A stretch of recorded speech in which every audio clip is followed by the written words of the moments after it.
Bom, continuando a psicodinâmica do trabalho, a gente fala nessa nova relação do mundo e do trabalho, né? As coisas mudam, o mundo muda e o trabalho também mudou e as organizações também mudaram e a forma de executar os trabalhos também sim. Mas só que com isso, pessoal, vieram muitos problemas com essas novas interações do mundo do trabalho e da relação do homem com o trabalho e do trabalho com o homem. Nós tivemos que adaptar-se, rearranjar e adequar às novas situações do mundo do trabalho. Então, com isso, né, a gente tem que pensar, né, o que é trabalho e saúde, né?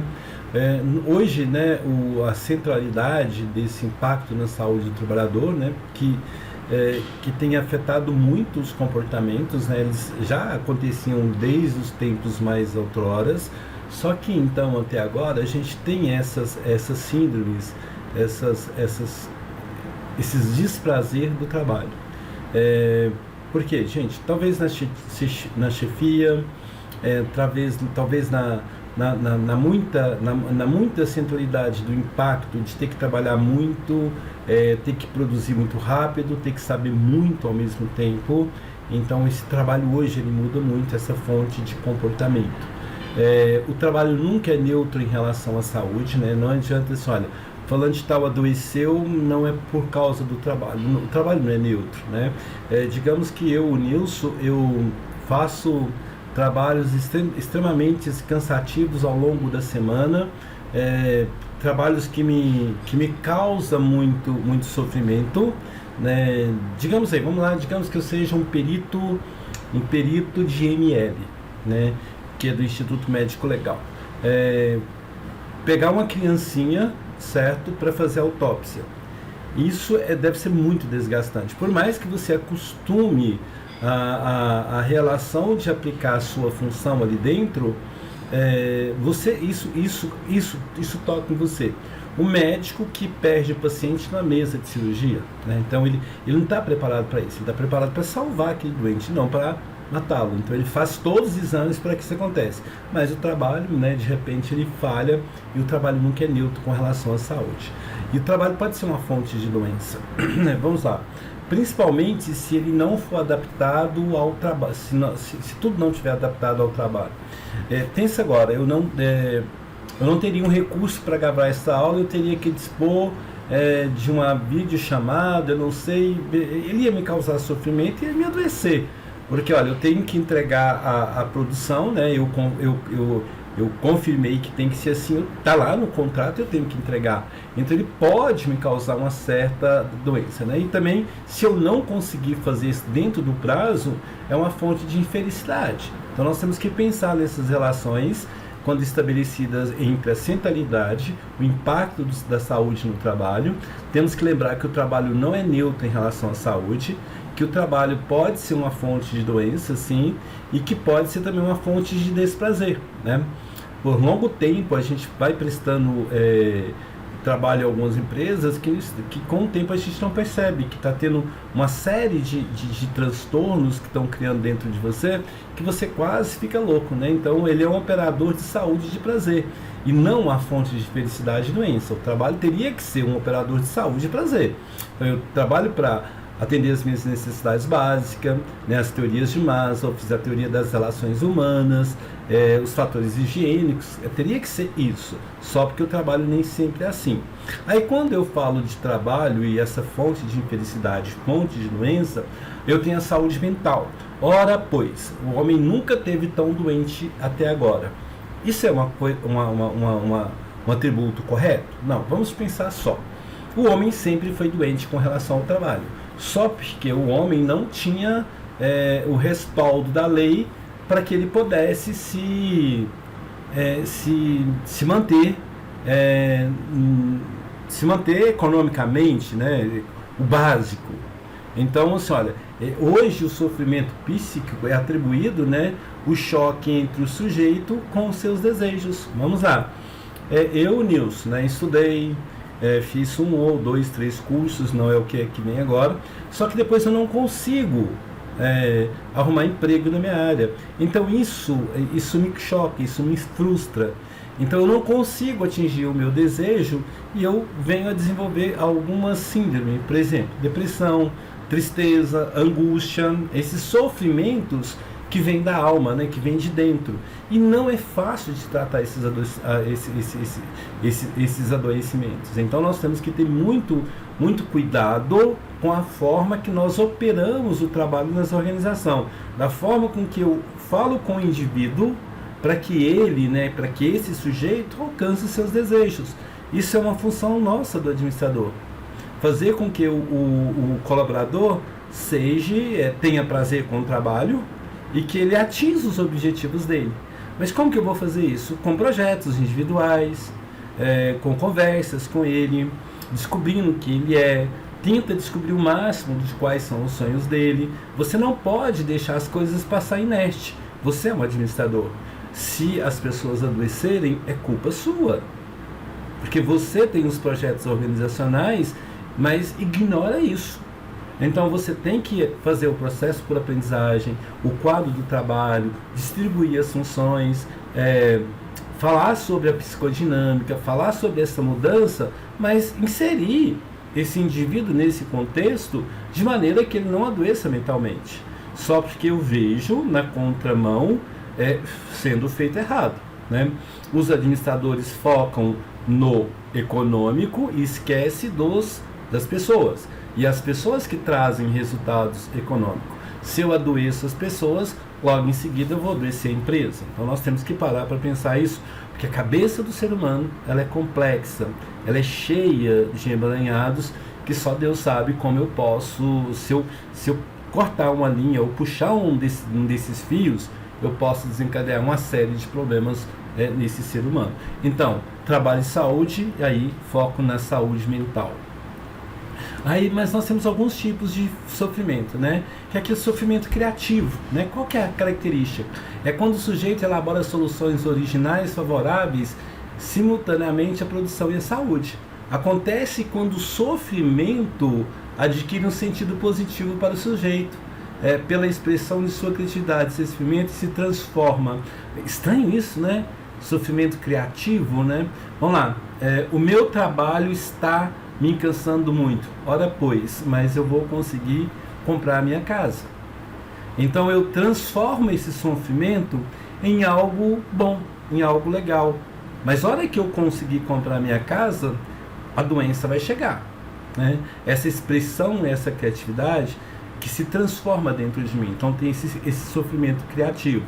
Depois tem o sofrimento patogênico, né? Onde as soluções são desfavoráveis à saúde e, consequentemente, à produção. Então, olha, eu tento achar a solução para aquele mal que eu tenho, mas eu não consigo e também não consigo ser produtivo. Acontece quando a concepção do trabalho é separada de sua execução, estipando a capacidade criativa do sujeito. Vamos lá. Me coloca tanta pressão na execução das tarefas que ao longo do tempo eu começo a não me raciocinar mais de perfeito. Aí eu tenho uma carga horária muito grande, eu tenho muitas coisas, eu vou ter ansiedade, depressão, insônia. Sabe que o trabalho noturno ele é muito degradante. Ele faz com que as pessoas sofrem muito em relação a isso e venham a desenvolver fatores patogênicos, doenças, né? Esses sofrimentos que afetam o mal agora. Agora, como que é a relação do trabalho e o funcionamento psíquico e as estratégias defensivas? Nós temos as estratégias coletivas, né, dentro das empresas, são elaboradas por um conjunto dos trabalhadores como forma de conter ou ocultar uma ansiedade gerada por perigos e riscos reais. Vamos lá, né? A empresa tá falando assim, olha, vai ter gente, por favor, né? Você vai ser um gestor da pós-modernidade. Não fala que as cabeças vão rolar, não, porque isso causa um tremendo mau humor dentro da empresa, que eles pensam, olha, já que nós vamos ser despedidos, então tá bom, a gente não vai produzir. Então tem essas estratégias coletivas. E muitas das vezes, né, vão pensar nos EPIs, né, pelos trabalhadores com aquilo que os lembra do risco. Expõe a eles, gostaria de esquecer, pois gera ansiedade. não usar esse equipamento pode ser uma estratégia para lidar com sua ansiedade.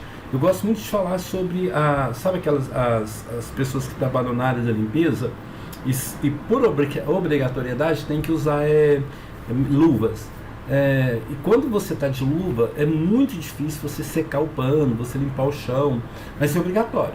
Mas eles não usam. Por quê? Porque causa um sofrimento e estresse muito grande aquilo ali, né? A luva não ajuda, ela mais atrapalha do que ela ajuda, então, mas aí ele deixa de usar para sanar isso. Não, porque é mais rápido, eu produzo mais, né? Então, vou usar um EPI de proteção, cair de uma certa altura. Depois, toda vez que olhar aquele equipamento de aquele EPI, isso vai gerar no grupo essa insatisfação. Agora também tem as defesas individuais, né, que são as respostas às pressões organizacionais e a tarefa que eu executo, né, a atividade intelectual. Reinterpreta as prescrições do trabalho. Vamos lá, digamos que é para eu fazer essa aula em 10 minutos. Eu vou fazer em 5. Eu vou me reinterpretar a prescrição do trabalho. Eu vou fazer de uma maneira diferente. Eu vou transformar isso em uma defesa legal para mim, porque senão eu vou cansar. Já pensou se num dia eu tiver que gravar 10 aulas, 20 minutos vezes 10, eu vou ficar horas falando. E sem contar no tempo que eu vou levar para organizar essa aula, organizar os slides, né?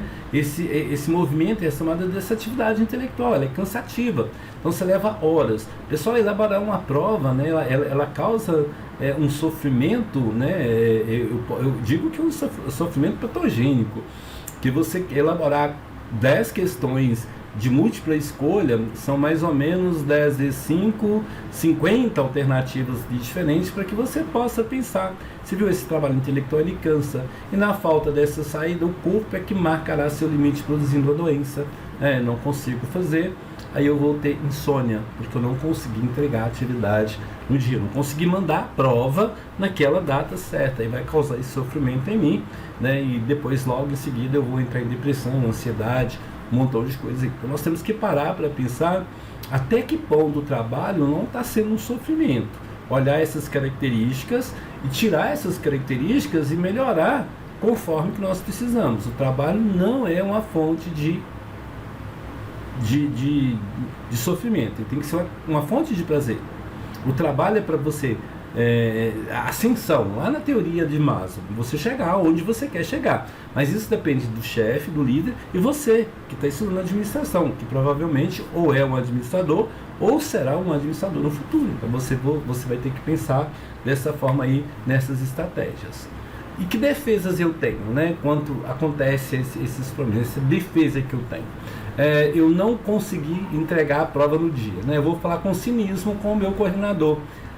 Mas também, né, você está querendo muita coisa, sabe aquela coisa, quando você, cinismo mesmo, cínico, né? A gente tem essas ações. Ou eu posso fazer uma dissimulação, ser dissimulado, fazer de conta que eu não estou ouvindo, que eu não estou nem aí. Então eu tenho essas defesas, essas defesas é para que eu possa melhorar. Ou então a hiperatividade, eu vou fazer as aulas todas, né? Então eu vou fazer tudo nesse final de semana, que é feriado, não vou descansar, para depois eu descansar. Mas isso traz danos ao subordinado, traz danos a mim. Eu vou cansar, eu vou fazer muita coisa ao mesmo tempo, eu não vou descansar, eu não vou passear, tá vendo? Mas essa negação do risco é inerente ao trabalho. Se eu não fizer, eu não consigo manter essas defesas aí que eu preciso para não ficar doente, para eu não me tornar um ser adoecido do trabalho, porque eu quero que as minhas aulas sejam algo produtivo, seja algo que esteja tranquilo, mas pensa só no sofrimento de manipular todo o sistema e fazer uma aula que você entenda à distância o que eu quero fazer, para que não ocorra a distorção da comunicação. Mas aí eu posso fazer isso, né? Eu posso distorcer, falar que eu não entreguei, foi porque o meu carro furou o pneu, minha avó morreu, minha avó já morreu, já tem 50 anos, mas eu estou lá matando a coitada até hoje ainda por causa do trabalho. Ou então desprezo, não entrego, não falo nada, não respondo nada, aí eu crio uma coisa chamada desesperança de ser reconhecido, porque eu não consigo fazer, porque eu estou adoecendo. Aí eu vou simulando essas defesas, eu vou simulando tudo isso aí nesse ritmo alucinando, esse ritmo louco do trabalho, eu não consigo mais me manter com certas tarefas. O que é permitido, o que não é permitido, o que eu consigo e o que eu não consigo, como que eu consigo. E outra coisa, é não adoecer por causa do trabalho dos outros. Você tem que adoecer por causa do seu trabalho, né? São específicas das diferentes categorias de trabalho e por isso não são generalizadas. Então isso quem fala é o Mendes, não sou eu. Então você tem que aprender essas diferenças aí e não criar cinismo, nem dissimulação, nem hiperatividade, nem danos ao subordinado, nem negação do risco inerente ao trabalho, nem comunicação distorcida, nem desprezo, nem desesperança de ser reconhecido. Você é o novo administrador do SEC e você tem que saber fazer isso aí. Mas da sobrecarga do trabalho, né? Lesões de hipersolicitação, aí eu tenho LER, DO, problema de psicossomáticos, eu já estou ficando doido na hora de falar, né? E de origem social está na organização do trabalho. Como que eu organizo o trabalho de maneira que as pessoas não vão ter esse problema? Está ligada à ideologia da excelência e do desempenho. Como que eu vou fazer com que as pessoas atendam isso de uma maneira correta e façam isso aí no tempo exato? Tem origem na disciplina da fome e na centralidade do trabalho.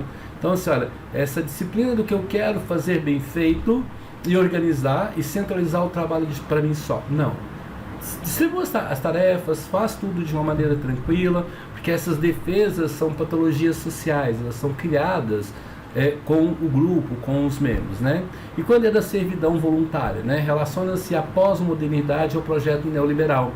Olha, eu vou fazer porque eu tenho que subir de carga, eu tenho que mudar, eu tenho que construir uma casa maior. Então, essa pós-modernidade, essa neoliberalidade, né, da economia, traz esses projetos aí. E uma submissão sem protestos, né, concedida. Eu aceito as coisas acontecendo e vou adoecendo e vou criando esses problemas, mas o que isso acontece? O que se traz em mim? A pauta do conformismo na adaptação e integração com meio de eficácia. Então eu começo a ser eficaz, eu começo a fazer mais do que eu consigo, até uma hora que eu vou cair na banalização e na naturalização do sofrimento. Aí eu vou achar da injustiça do bem com o mal, como modo de garantir a produtividade da organização do trabalho. Aí eu vou falar que o trabalho é ruim, eu vou falar que as pessoas são ruins, mas eu também não coloquei um ponto, né? Aquele ponto, aquele time. Agora não dá para mim, agora está cansado. Então eu tenho que deixar de ser essa servidão voluntária e saber até que ponto as coisas vão me machucar e vão me adoecer. Da violência, né? É a prática agressiva entre si mesmo, com os outros e com o patrimônio. Aí eu vou começar a pintar lá no banheiro, né? Escrever no banheiro. Fulano de tal é doido, fulano de tal é vagabundo, né? Aí eu começo a fazer sabotagem também. Eu começo a faltar ao trabalho, começo a fazer assédio moral, né? Eu penso até no suicídio, né? E é dessas violências que se tem. Pessoal, as pessoas... cuidado, você vai ser administrador. Cuidado como que você vai gerir as pessoas. Cuidado como você vai falar com as pessoas no trabalho. Cada um tem em si dores que você não conhece, assim como você tem dores que eu não conheço, e assim vai. Então a gente tem muito cuidado para mexer com almas, você está mexendo com pessoas, não é com a máquina. A máquina, para ser produtiva e para ser útil, é preciso que alguém a opere, e esse alguém é um ser humano, né? Você tem que lembrar disso. Ocorre quando as relações subjetivas com o trabalho são degradadas, né? O trabalho perde o sentido, o sofrimento do trabalho interfere de modo imperioso na vida familiar e social. Aí então tem sentido, eu já brigo com a família, eu já discuto com amigos no bar, eu já começo a fazer muitas coisas difíceis, né? Então aí eu já parto para a violência e já não consigo fazer muita coisa. Então eu falei da violência, da servidão, da sobrecarga, das defesas, dos tipos de sofrimento, do trabalho e saúde, nessa nova organização do mundo moderno, do mundo pós-moderno, tá? Não é mundo moderno, mas não é pós-moderno, e seja bem-vindo a ele.